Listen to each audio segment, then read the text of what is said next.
Hi friends, आज हम पर्यावरण पारिस्थितिकी का एक बहुत ही इंपॉर्टेंट टॉपिक का नाम है हरित गृह प्रभाव, जिसे अंग्रेजी में कहते हैं ग्रीन हाउस इफेक्ट। इसके बारे में काफी डिटेल्स चर्चा करेंगे। आप हमारे साथ बने रहिए ताकि आपको इसके बारे में जानकारी प्राप्त हो सके। तो शुरुआत करते हैं आज का टॉपिक ग्रीन हाउस प्रभाव।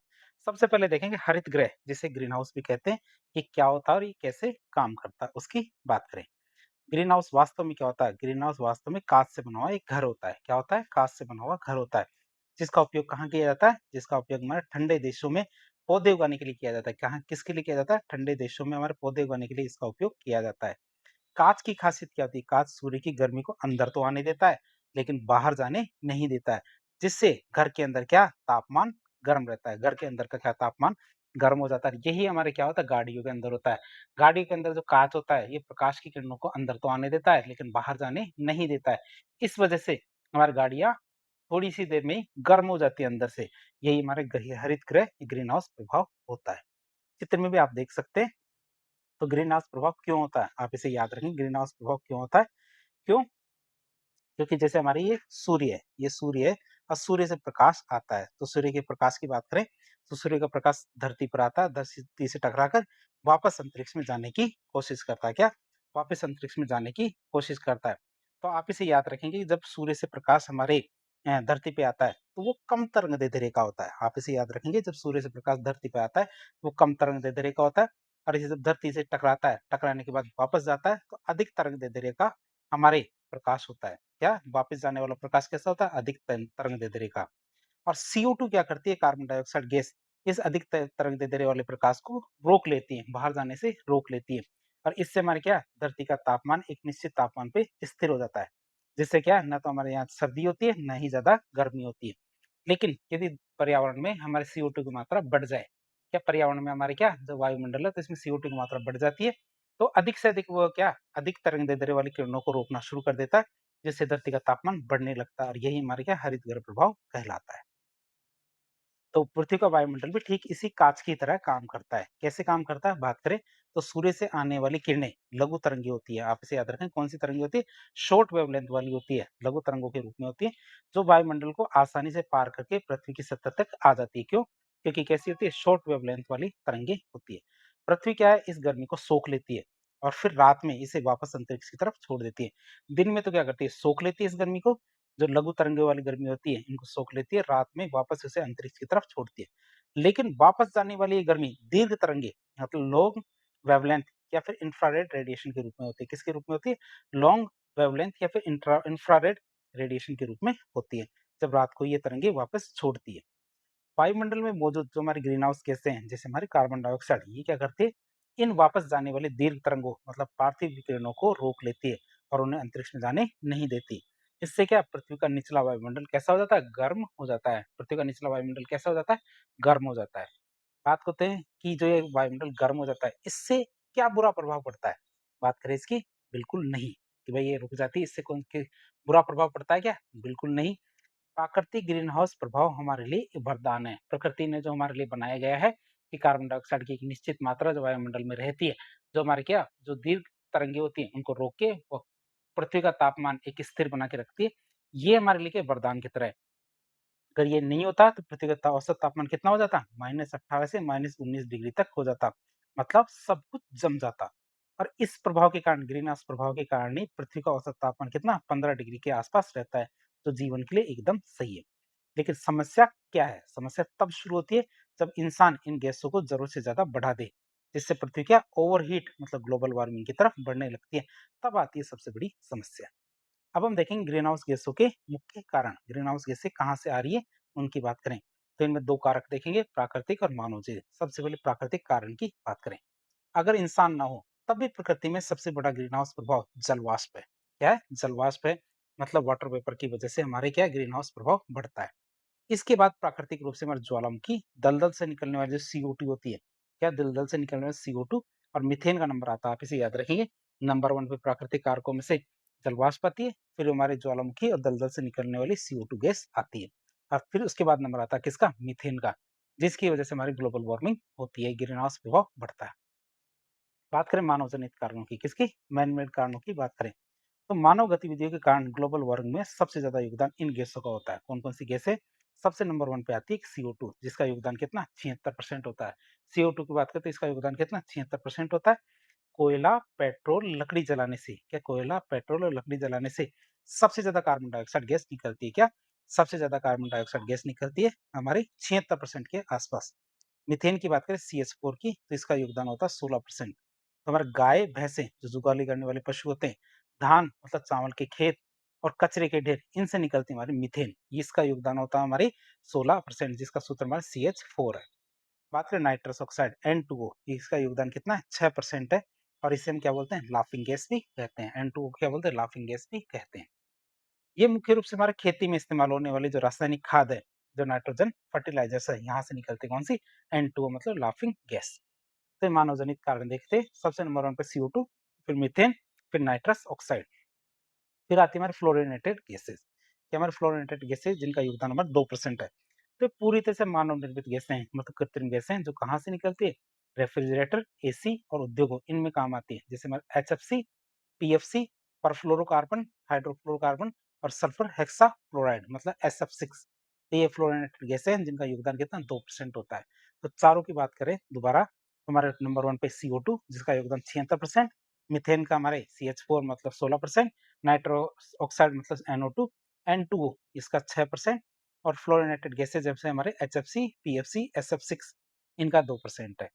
बात करें हमारे उत्सर्जन का मुख्य स्रोत दुनिया में सबसे ज्यादा गैसें हमारे ऊर्जा संयंत्र जो पावर स्टेशन होते हैं मतलब 25% वहां से निकलते हैं जैसे हमारे थर्मल पावर होते हैं तो पावर स्टेशन होते हैं यहाँ से हमारी सबसे ज्यादा गैसें निकलती है वो भी कितनी 25%।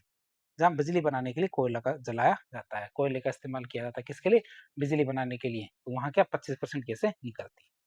बात करें गैसों की क्षमता की और निवास समय की बात करें कि गैसों की क्षमता निवास समय की बात करें तो गैसीय क्षमता मतलब GWP और निवास समय मतलब रेजिडेंस टाइम। तो किस गैस का खतरा दो बातों पर निर्भर करता है किसी गैस का खतरा क्या है दो बातों पर निर्भर करता है कौन कौन सी बात एक तो निवास समय मतलब रेजिडेंस टाइम कोई गैस वायुमंडल में कितने सालों तक टिक सकती है एक बार उत्सर्जित होने के बाद कोई भी गैस कितने सालों तक वायुमंडल में टिकी रहेगी ये उसका निवास समय रेजिडेंस टाइम कहलाएगा। दूसरा GWP मतलब ग्लोबल वार्मिंग पोटेंशियल तो CO2 की तुलना में कोई गैस कितनी ज्यादा गर्मी सोख सकती है क्या CO2 की तुलना में कोई गैस कितनी ज्यादा गर्मी सोख सकती है उसे हम GWP ग्लोबल वार्मिंग पोटेंशियल कहते हैं। यहाँ हमारे CO2 को एक मानकर दूसरों की तुलना की जाती है कि CO2 के मुकाबले कितनी वो ज्यादा गर्मी सोख सकती है। जैसे CO2 की बात करें तो CO2 100 सालों तक वायुमंडल में रह सकती है कितने 100 सालों तक वायुमंडल में रह सकती है और इसकी GWP मतलब ग्लोबल वार्मिंग पोटेंशियल एक होता है। मीथेन की बात करें CH4 तो यह केवल 12 साल ही रहती है लेकिन CO2 के मुकाबले 21 गुना ज्यादा गर्मी सोख सकती है हमारी मीथेन। फिर आता है नाइट्रस ऑक्साइड N2O ये 115 सालों तक रखती है और हमारे CO2 के मुकाबले हमारे 310 गुना ज्यादा गर्मी सोख सकती है। सल्फर हेक्साफ्लोराइड की बात है SF6 तो ये सबसे ज्यादा भयानक होती है ये हमारे 3200 सालों तक वायुमंडल में रहती है कितने 3200 सालों तक वायुमंडल में रहती है और CO2 के मुकाबले हमारे 23,900 गुना ज्यादा गर्मी सोख सकती है कितने 23,900 गुना ज्यादा गर्मी सोख सकती है। तो इस तरह हमने देखा GWP और हमारे निवास समय के बारे में। अब बात करें कार्बन उत्सर्जन करने वाले शीर्ष देश कौन से हैं टॉप के देश कौन से हैं जो हमारे क्या कार्बन उत्सर्जन करते हैं। तो वर्तमान में दुनिया में सबसे ज्यादा कार्बन उत्सर्जन करने वाले देश घटते क्रम में देखें तो चीन सबसे ज्यादा उत्सर्जक है मतलब कितना 30% उत्सर्जन करता है कौन चीन। फिर अमेरिका की बात करें तो अमेरिका 15%, यूरोपीय संघ 9% और भारत का नंबर आता है चौथा नंबर वो भी कितना 7% उत्सर्जन करता है। कार्बन उत्सर्जन की बात करें नंबर 1 पे चीन 30% कार्बन का उत्सर्जन हमारे अमेरिका 15%, यूरोपीय संघ 9% और भारत कितना 7% करता है। इसी वजह से भारत के चौथे नंबर पे आता है। लेकिन अगर हम प्रति व्यक्ति उत्सर्जन की बात करें किसकी प्रति व्यक्ति उत्सर्जन की बात करें तो भारत का उत्सर्जन अमेरिका और चीन की तुलना में बहुत कम है। प्रति व्यक्ति उत्सर्जन की बात करें किसके मुकाबले हमारी अमेरिका और चीन के मुकाबले भारत का उत्सर्जन बहुत कम है। तो ब्लैक कार्बन और ब्राउन कार्बन की बात करें किसकी ब्लैक कार्बन ब्राउन कार्बन किसे कहते हैं। तो ग्लोबल वार्मिंग जैसी गैस क्या ग्लोबल वार्मिंग केवल गैसों से नहीं होता क्या ग्लोबल वार्मिंग केवल गैसों से नहीं होती कुछ ठोस कण होते हैं जैसे एरोसोल्स होते हैं इनके लिए ये भी जिम्मेदार होते हैं। एरोसोल्स भी इसके लिए जिम्मेदार होते हैं जिसमें हमारे पहले आता है ब्लैक कार्बन जिसे हम कहते हैं काजल या शूट। जब डीजल लकड़ी या कोयला पूरी तरह से नहीं जलता जब हमारे पास डीजल लकड़ी या फिर कोयला होता है ये पूरी तरह से नहीं जलता मतलब इनकम्प्लीट कंबंशन होता है तो क्या होता है काला धुआं निकलता है और इसमें ब्लैक कार्बन के ठोस कण होते हैं। बात करें खतरे की, जब ये काला धुआं उड़कर हिमालय और आर्कटिक की सफेद बर्फ पे जाके गिरता है। जब ये काला धुआं क्या उड़कर हिमालय और आर्कटिक की सफेद बर्फ पे गिरता है, तो बर्फ क्या हो जाती है, काली हो जाती है। और काली चीजें क्या करती है, धूप मतलब गर्मी को ज्यादा सोखती है, और इसे हम क्या कहते हैं, एल्बिडो। तो इससे एल्बिडो कम हो जाता है, जिससे बर्फ का बहुत ही तेजी से पिघलने लगती है। क्या हमारी बर्फ क्या होती है, बहुत ही तेजी से पिघलने लगती है। फिर अब बात करें किसकी, ब्राउन कार्बन की। तो ये मतलब ब्लैक कार्बन देख लिया, अब बात करेंगे ब्राउन कार्बन की। कि जब भी हवा में तैरने वाले कण जो मिट्टी और गले सड़े जो पत्ते होते हैं या फिर जंगलों की आग से निकलते हैं, ये बात करें ब्राउन कार्बन की, तो ये भी हमारे क्या हवा में तैरने वाले कण होते हैं, जो हमारे क्या मिट्टी, सड़े गले पत्तों या फिर जंगल की आग से निकलते हैं। और ये भी हमारे ब्लैक कार्बन की तरह सूर्य की गर्मी को सोख करके वायुमंडल का तापमान बढ़ाते हैं। तो इस तरह हमने ब्लैक कार्बन और ब्राउन कार्बन के बारे में भी देख लिया और हरित गृह प्रभाव के बारे में देख लिया। अब बात करें हरित गृह प्रभाव का सबसे ज्यादा बड़ा नुकसान क्या रहा है, हमारी ग्लोबल वार्मिंग। क्या रहा है, ग्लोबल वार्मिंग रहा है। तो ग्लोबल वार्मिंग के बारे में भी देख लेते हैं। सबसे पहले देखेंगे ग्लोबल वार्मिंग क्या है। सबसे पहले परिभाषा प्रक्रिया की बात करें, तो पृथ्वी के चारों ओर वायुमंडल की सबसे निचली परत कौन सी है, हमारी शोभमंडल होती है। तो पृथ्वी के चारों ओर वायुमंडल की सबसे निचली परत को हम शोभमंडल कहते हैं। और सौरमंडल के औसत तापमान में लगातार वृद्धि या सौरमंडल के औसत तापमान में होने वाली लगातार वृद्धि को ग्लोबल वार्मिंग कहते हैं। क्या कहते हैं, ग्लोबल वार्मिंग कहा जाता है। बात करें ग्लोबल वार्मिंग क्यों होती है, मतलब प्राकृतिक बनाम मानवजनित कारणों की बात करें, तो सबसे पहले क्या कारण आएंगे, क्या आएंगे, कारण आएंगे। कारणों की बात करें तो यद्यपि ज्वालामुखी फटने, क्या ज्वालामुखी फटने जैसे प्राकृतिक कारणों से भी हमारे तापमान में वृद्धि हो जाती है। क्यों, क्योंकि एक साथ बहुत बड़ी गर्मी निकलती है। लेकिन वर्तमान ग्लोबल वार्मिंग का 99% कारण क्या है, मानव जनित है। इंसानों की वजह से हमारी ग्लोबल वार्मिंग हो रही है। कारखानों, वाहनों और जंगलों की कटाई से क्या, कारखानों, वाहनों और जंगलों की कटाई से वायुमंडल में ग्रीन हाउस गैसें जैसे हमारे कार्बन डाइऑक्साइड, मीथेन, ये भारी मात्रा में जमा हो जाती है। वायुमंडल में क्या है, ग्रीन हाउस गैसें जमा हो जाती है, किसकी वजह से, कारखानों, वाहनों और जंगलों की कटाई से। और ये गैसें क्या है, सूर्य की गर्मी को पृथ्वी से वापस अंतरिक्ष में नहीं जाने देती। ये गैसें क्या करती है, सूर्य की गर्मी को हमारे पृथ्वी से वापस अंतरिक्ष में जाने नहीं देती, जिससे पृथ्वी क्या एक गर्म भट्टी की तरह जलने लगती है। क्या भट्टी की तरह पृथ्वी क्या गर्म हो जाती है। बात करें तापमान के आंकड़ों की, तो वैज्ञानिकों के अनुसार देखें, तो वैज्ञानिकों के अनुसार यदि 100 वर्षों में पृथ्वी का औसत तापमान 2 डिग्री बढ़ जाता है, क्या यदि 100 वर्षों में पृथ्वी का औसत तापमान कितना 2 डिग्री बढ़ जाता है, तो यह एक विनाशकारी स्थिति मतलब ग्लोबल वार्मिंग मानी जाएगी। पिछले एक सदी की बात करें, पिछले 100 वर्षों की बात करें, तो पिछले एक सदी मतलब 100 सालों में ही पृथ्वी का तापमान 0.6 डिग्री बढ़ चुका है, 0.6 डिग्री बढ़ चुका है।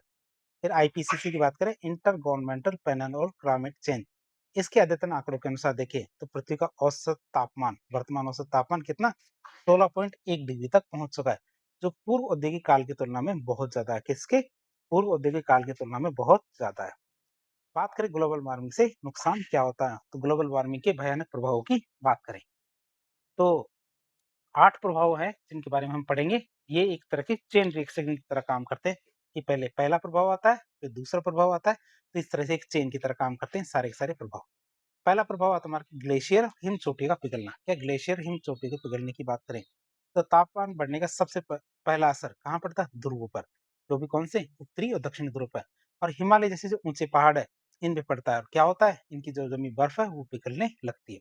गर्मी के कारण ये बर्फ बहुत तेजी से पिघलती है, कहाँ, उत्तरी और दक्षिणी ध्रुव और हिमालय जैसे जो पहाड़ है वहां पे जमी बर्फ तेजी से पिघलना शुरू होती है तापमान बढ़ने की वजह से।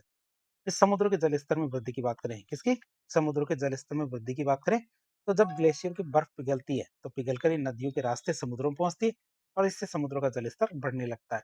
इसके अलावा गर्म होने पर पानी फैलता है, क्या थर्मल एक्सपेंशन कहते हैं जिसे, गर्म होने पर पानी फैलता है। इससे हमारे मालदीव, मॉरिशस और भारत के तटीय शहर है जैसे हमारा मुंबई है, चेन्नई, इनके भी डूबने का खतरा बना हुआ है। तो समुद्रों के जल स्तर में वृद्धि।